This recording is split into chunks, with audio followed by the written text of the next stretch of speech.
బులెటిన్లో breaking news చూస్తున్నాం. హైదరాబాద్ నగరంలో చెరువుల పరిరక్షణ కోసం ఏర్పడిన హైడ్రా తగ్గేదేలే అన్న రీతిలో దూసుకుపోతోంది. చెరువుల్లో వెలిసిన అక్రమ కట్టడాలను కూల్చేస్తూ కబ్జాదారుల గుండెల్లో రైళ్లు పరిగెత్తిస్తోంది. చెరువులను కబ్జా చేసి కట్టిన కట్టడాలను నేలమట్టం చేస్తూ ముందుకు సాగుతోంది. ఇక తాజాగా హైడ్రా మరో సంచలన నిర్ణయం తీసుకుంది. చెరువుల్లో నిర్మాణాలకు అనుమతులు ఇచ్చిన అధికారుల భరతం పట్టనుంది. వారిపై చర్యలు తీసుకునేందుకు సిద్ధమవుతోంది. క్రిమినల్ చర్యలకు రంగం సిద్ధం చేస్తోంది.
ఇప్పటికే 6 ఉన్నతాధికారులపై క్రిమినల్ కేసులకు అంతా రెడీ చేసినట్లుగా తెలుస్తోంది. వారిపై కేసులు పెట్టాలని ఇప్పటికే సైబరాబాద్ కమిషనర్కు హైడ్రా సిఫార్సు చేసింది.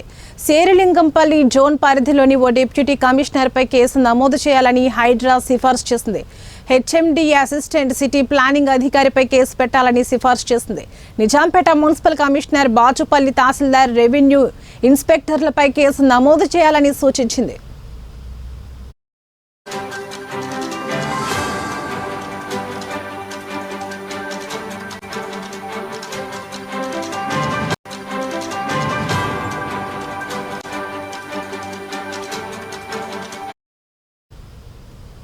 ఇప్పటికే గండిపేట సూపరింటెండెంట్ ఇంజనీర్పై క్రిమినల్ చర్యలు తీసుకోవాలని హైడ్రా సిఫార్సు చేసింది.